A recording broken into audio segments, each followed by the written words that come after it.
It's time for another WrestlePlanet news update, as an AEW wrestler has called out Tony Khan for a match at Full Gear. WWE have made yet another release from the company, and are WWE set to hold a pay-per-view in direct competition against AEW All Out next year? All that and more coming up in today's video, but first... Tonight, AEW Dynamite returns to Wednesday nights live from Boston, Massachusetts, with the show featuring matches in the Women's TBS title and the World Title Eliminator tournaments, as AEW head towards the crowning of the first AEW Women's TBS champion and the next #1 contender for the AEW World Championship. So with that said, let's look at the card for the show. CM Punk will take on Bobby Fish following a meeting between the two men last week, with Punk coming out to stop a beat down on Anthony Green at the hands of Fish. The Dark Order's John Silver, Colt Cabana, Stu Grayson and Evil Uno will team up against the Young Bucks, Adam Cole and AEW World Champion Kenny Omega, ahead of Omega's world title defense against Hangman Page next month at AEW Full Gear. The World Title Eliminator tournament continues with the final first round matchup between Ten and Jon Moxley, with the winner advancing to the semi-finals where they will meet Orange Cassidy. The TBS title tournament will see its second match take place, where Serena Deeb battles Hikaru Shida to find out who will meet Nyla Rose in the second round. TNT champion Sammy Guevara defends his title against Ethan Page, and if Page wins, Guevara must leave the inner circle. However, if Guevara wins, he gets to pick the 3 members of the American Top Team that will team with Page and Scorpio Sky in the 10-man match at the Full Gear pay-per-view. Sammy will likely win this, and it'll be interesting to see if this could lead to the in-ring debut of UFC megastar Jorge Masvidal following 2 knee strikes to Chris Jericho in past weeks. And this would be a huge get for AEW if they make it possible. But make sure you let me know your predictions for the show in the comments down below, and let's get to our next story.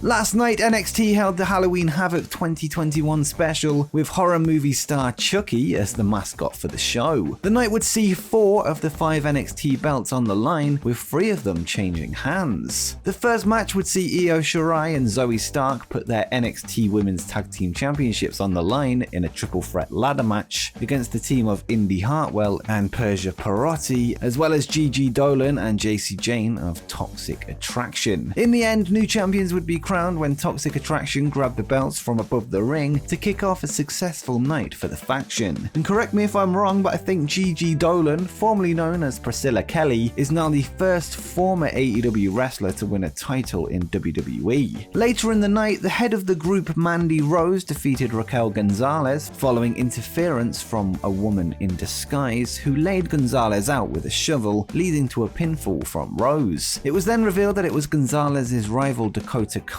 under the hood. This result means that Toxic Attraction has all of NXT's women's gold, a sign that the new management have big plans for the faction. There would be one more title change before the night came to a close, as Marcel Bartel and Fabian Eichner would bring the NXT Tag Team Championships to Imperium after defeating MSK's Wes Lee and Nash Carter to win the titles, ending their 201-day reign. Another title match would main event the show, with Bron Breakker, who is of course the son of Rick Steiner and nephew of Scott Steiner, would take on NXT champion Tommaso Ciampa with the title on the line. Multiple knee strikes followed by a fairy tale's ending left Breakker bleeding from the mouth, which would be enough for Ciampa to get the pinfall to retain his title. Despite the loss, it seems WWE have big plans for Bron Breakker as the next face of NXT, with insider WrestleVotes revealing that sources have said that Halloween Havoc is the launching pad for the Bron Breakker era of NXT, with his loss to Ciampa being chapter 1 of the story.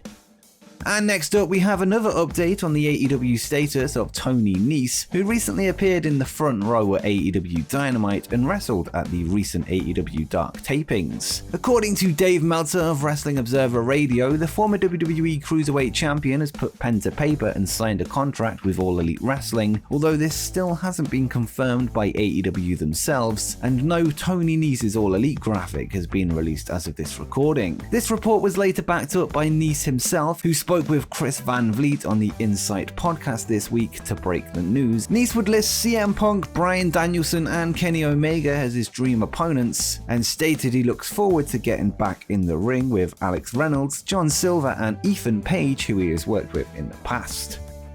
This week, AEW star Max Caster, who is one half of the Acclaimed tag team, took to Twitter to lay down a challenge to AEW president Tony Khan. Following his recent suspension after, let's say, a controversial freestyle, Caster and Khan have gone back and forth on social media and at AEW events, and now Caster wants TK to step in the ring. Caster would say, "In case you missed it, here's my freestyle after AEW Dynamite. In typical fashion, Tony Khan sent out his goons, led by CM Punk, to attack the Acclaimed. So we're challenging Tony Khan to a tag team match at Full Gear." In the footage attached to the tweet, Caster would diss Cody Rhodes and his Rhodes to the Top TV show, and mentioned AEW beat SmackDown in the demo. Whilst it's unlikely that Khan will ever wrestle, having stated that he doesn't want to be an on-screen character in AEW, he has slowly started to make appearances on screen. That said, he could well choose a team to represent him to take on the Acclaimed at the pay-per-view. Next up, New Japan Pro-Wrestling have announced the launch of a brand new web series which will air on their English YouTube channel named NJPW Extra. The show will feature news and highlights from their shows, with an exclusive match airing each week. NJPW Extra will be released weekly, showcasing highlights of both New Japan's main roster in Japan, as well as the American-based New Japan Strong. This looks like it'll be a must-watch for wrestling fans, as a nice bite-sized version of the goings-on in New Japan Pro Wrestling, especially if you haven't got the time to watch all the events. As mentioned, episode 1 will be released on Monday the 1st of November on the official English-speaking New Japan YouTube channel. And quickly, just before we continue, make sure you drop a like on the video as it helps me out a lot, and make sure you subscribe with notifications turned on so you don't miss any upcoming wrestling content as we head, hopefully, towards 100,000 subscribers. But now, let's press play on the video. Next up, WWE have made yet another release, as ring announcer Greg Hamilton has reportedly left the company. Hamilton would remove WWE from his Twitter bio this week, leading to PW Insider checking in on his status with the company, where they learnt that he has been released. There is no word on exactly why the decision was made, although the news follows a recent Instagram interaction with rapper and pro wrestling fan Westside Gunn, where Hamilton took exception to Gunn sampling his voice in a song. Hamilton would tell him that WWE lawyers would sue him on his behalf, although this post has now been removed. It's still unknown if his release is linked to this situation, or if it was a budget cut, or if it was requested by Hamilton himself. Greg will now be replaced as SmackDown's ring announcer, although his replacement hasn't yet been named.